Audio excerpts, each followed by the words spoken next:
देखिए, कान बहने की शिकायत का मुख्य कारण रहता है कान के पर्दे में छेद होना। कान बहने पर भी व्यक्ति पैरालाइज्ड हो सकता है। जी बिल्कुल। बहुत सारी नसें हैं जो कान से गुजरती हैं, जिनमें से प्रीडोमिनेंट है फेशियल नर्व। जो ऑफिस वाले स्टाफ हैं जिनको बहुत लंबे टाइम तक डेस्क जॉब करना पड़ता है, उनमें सर्वाइकोजेनिक वर्टिगो होता है, मतलब जिसे गर्दन की वजह से चक्कर आ रहे हैं। उनमें बीपीपीवी नाम का बीमारी है जो ईएनटी में बहुत कॉमन है। बुजुर्ग व्यक्ति रहते हैं जिन्हें सुनने की दिक्कत होती है, उम्र के हिसाब से होती है। जैसे कि उम्र के हिसाब से आपको चश्मे की ज़रूरत पड़ती है, देखने में दिक्कत होती है, पर वही चीज़ जब उन्हें सुनाई नहीं देता है तो वो चीज़ों से दूर भागते हैं। तो शोर की वजह से भी नॉइज़ इंड्यूस्ड हियरिंग लॉस होता है, जिसे रिवर्ट करना बहुत ही मुश्किल है। खर्राटे आपके शरीर में भी बहुत सारी दिक्कतें करती हैं। बट खर्राटों की वजह से एक ऑब्स्ट्रक्टिव स्लीप एपनिया होता है। अच्छा। जिसमें ये होता है कि दिमाग को ऑक्सीजन की सप्लाई नहीं जाती है। कई बार हमारे शरीर में बहुत सारी ऐसी गतिविधियां होती है, एक्टिविटीज़ होती हैं जिसे हम नज़रअंदाज कर देते हैं, लेकिन आगे चल कर के वही तमाम जो है कई बड़ी परेशानी का कारण बनता है, घातक भी हो जाता है। और देखिए, इन्हीं सब तमाम मुद्दों पर बातचीत करने के लिए हमारे साथ राजधानी पटना के जाने माने ईएनटी स्पेशलिस्ट हैं, डॉक्टर अविनाश शेखर जायसवाल हैं। ये मिडिवर्सल हेल्थ स्टूडियो में हैं और 5,000 से ज़्यादा ईएनटी से जुड़ी हुई कई बड़े ऑपरेशन इन्होंने किए हैं, सफल ऑपरेशन किए हैं। इसीलिए बेहतर होगा इनसे जानने के लिए, समझने के लिए। सबसे पहले तो अविनाश जी, आपका बहुत बहुत स्वागत। धन्यवाद। देखिए, जिस तरह के केसेस आ रहे हैं ईएनटी से जुड़ी हुए, एज ए पत्रकार के तौर पर हमने देखा है कई सारे ऐसे केस आए हैं जिसको लेकर के कहा जा रहा है कि पहले बहुत कुछ ऐसा लग नहीं रहा था, लेकिन एकाएक या कह सकते हैं कि अचानक परिस्थितियां गंभीर हो जाती हैं। खर्राटे को लेकर के कई कई सारी बातें सामने निकल कर आई।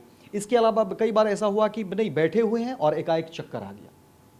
तो पहले तो मैं चाहूँगा कि इन्हीं दो विषय जो है इसको लेकर के आप ब्रीफ करें कि आखिर क्यों होता है और क्या इसका निजात है।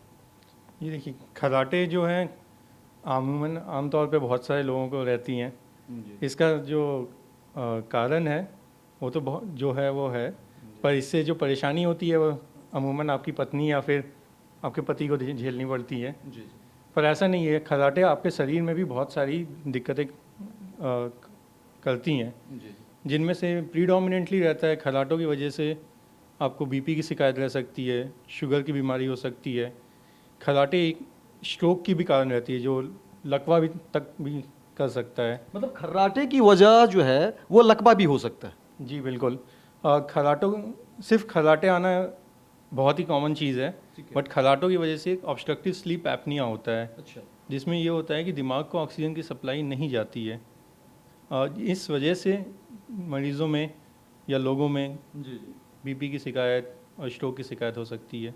खर्राटों का जो कारण रहता है, कारण में देखते हैं कि जो सांस लेने के रास्ते हैं, जैसे ही इंसान सोता है तो वो सांस के रास्ते सिकुड़ जाते हैं। सिकुड़ने की वजह से लोगों में वो आवाज़ें जनरेट होती हैं, क्योंकि वो नाक से सांस नहीं ले पाते तो मुंह खोल के सांस लेते हैं, और जब रास्ता पतला होता है तो वो आवाज़ जनरेट करता है। तो वो जो आवाज़ जनरेट करता है वो हम खर्राटों की तरह सुनते हैं। ये तो मैं तो कम से कम पहली बार समझ रहा हूँ कि खर्राटे की वजह से जो है पैरालाइज्ड भी व्यक्ति हो सकता है। ये तो बड़ी बात आप बता रहे हैं। जी बिल्कुल। खर्राटे मतलब ऑब्स्ट्रक्टिव स्लीप एपनिया जो टर्म यूज़ करते हैं खर्राटों का नेक्स्ट स्टेज रहता है, उसमें बहुत सारी चीज़ें हो सकती हैं जो लोग बहुत ही नज़रअंदाज करते हैं। इवन खर्राटे तो आजकल बच्चों में भी कॉमन है, पर खर्राटों का बहुत अच्छा इलाज अवेलेबल है। बच्चों में ये अमूमन हम मजाक में कर देते हैं कि बच्चा मुंह खोल के सांस ले रहा है या खर्राटे ले रहा है, पर उसका कारण है कि बच्चे का जो सांस का रास्ता है वो बंद हो रखा है।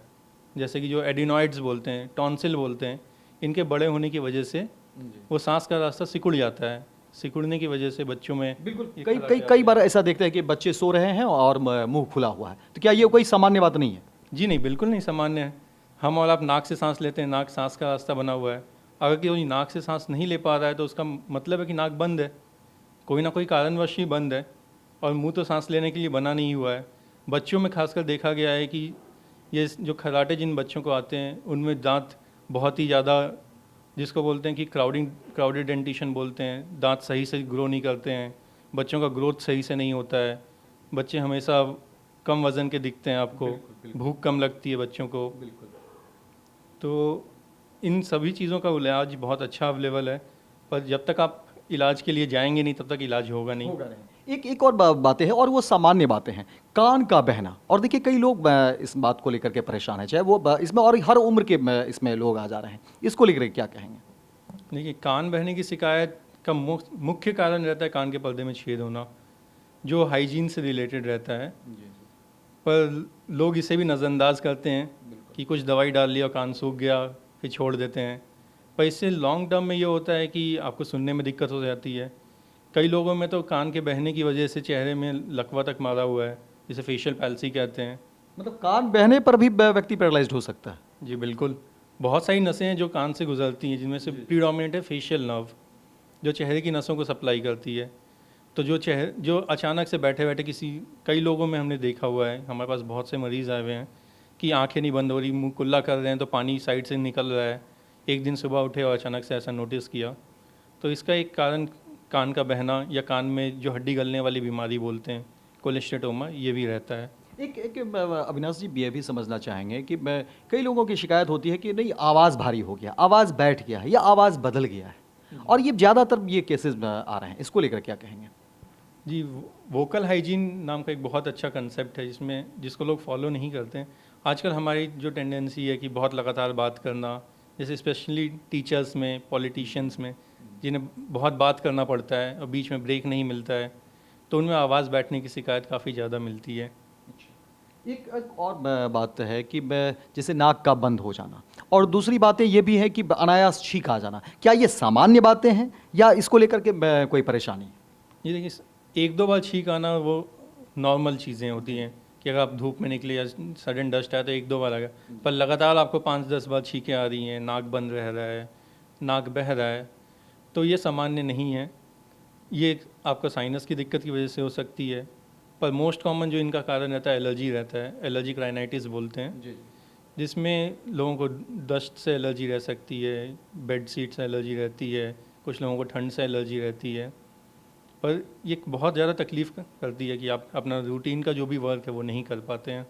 एक और सामान्य बात कह सकते हैं, और अभी जो इन दिनों जो परेशानियां हो रही हैं, ज़्यादातर लोग इसके शिकार देखे जा रहे हैं। बैठे हुए हैं, दफ्तर में काम कर रहे हैं, ऑफिस में काम कर रहे हैं, बैठे हुए हैं लेकिन चक्कर आ गया। इस पर क्या कहेंगे? क्या ये ईएनटी से जुड़ी हुई बातें हैं या कुछ और है? जी, चक्कर के बहुत सारे कारण रहते हैं, पर प्रीडोमिनेंट जो कारण है वो ईएनटी रिलेटेड ही रहते हैं। जो ऑफिस वाले स्टाफ हैं, जिनको बहुत लंबे टाइम तक डेस्क जॉब करना पड़ता है, उनमें सर्वाइकोजेनिक वर्टिगो होता है, मतलब जिसे गर्दन की वजह से चक्कर आ रहे हैं। पर जो जैसे अधिकतर लोग हैं जो 50 से 60 साल की उम्र वाले हैं, जिन्हें बैठे बैठे आसपास की चीज़ें रोटेट होने लगती हैं या घूमने लगती हैं, उनमें बीपीपीवी नाम का बीमारी है जो ईएनटी में बहुत कॉमन है। ईएनटी में लैब्रिंथ नाम का स्ट्रक्चर होता है जो बैलेंस को मेंटेन करता है, मतलब आप सही से चल रहे हैं, आपको चीज़ें सही दिख रही हैं, वो रहता है। वो डैमेज होने की वजह से या उसमें कुछ भी चीज़ की परेशानी आए तो आपको चक्कर का कारण बन सकता है। एक मैं देखिए जब आपसे मैं इंटरव्यू करना था, मैंने कई लोगों से बातचीत की और कहा कि मैं जा रहा हूँ अविनाश शेखर जायसवाल से बात करने के लिए। उन्होंने कहा कि नहीं, उनका तो नाम ही काफ़ी है, अविनाश शेखर जी आज जो ईएनटी में इतने बड़े काम कर चुके हैं, 5,000 से ज़्यादा उन्होंने अपने सफल ऑपरेशन किया है। लेकिन लोगों का ये राय रहा, कई सारे सवाल भी रहे थे। लोगों ने कहा कि उनसे पूछिएगा कि ईएनटी को लेकर के देखिए अभी भी बहुत सारे कन्फ्यूजन है। लोग ये तय नहीं कर पाते हैं कि जो सिम्टम हमारा है उसके लिए हम ईएनटी के पास जाएँ या किसी और के पास जाएँ। चाहे आप देख लें, अभी तक जो सवाल हमने या हम लोगों ने जो बातचीत की, चाहे वो आपको चक्कर को लेकर के हो या फिर जो चाहे मुंह खुला हुआ हो और व्यक्ति सो रहा हो, या इसके अलावा खर्राटे को लेकर के हो। जी देखिए, ईएनटी का इन जनरल जो मोस्ट ऑफ द ईएनटी के फर्स्ट लाइन जो ट्रीटमेंट्स होते हैं वो जनरल फिजिशियन करते हैं, जीपी रहते हैं।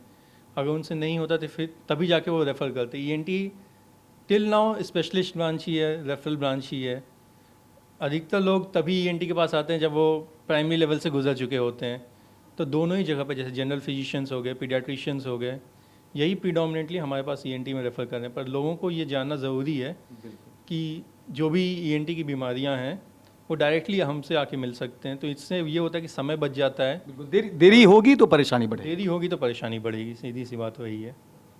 तो अब अविनाश जी एक और बात लेंगे, क्योंकि एक तो बच्चे तो हो ही गए, ज़्यादातर बुजुर्ग में भी कई सारी परेशानियां देखने को मिलती है। चाहे वो उनको लगता है कि नहीं, बातें हम सुन रहे हैं लेकिन वो सुन नहीं पाते हैं। तो एक क्या उसमें उम्र को लेकर के बातें हैं या कुछ अलग और है? देखिए अधिकतर जो बुज़ुर्ग व्यक्ति रहते हैं जिन्हें सुनने की दिक्कत होती है उम्र के हिसाब से होती है। जैसे कि उम्र के हिसाब से आपको चश्मा की ज़रूरत पड़ती है, देखने में दिक्कत होती है, पर क्योंकि चश्मा आजकल फ़ैशन हो गया तो लोग चश्मा लगाना बहुत प्रेफर करते हैं।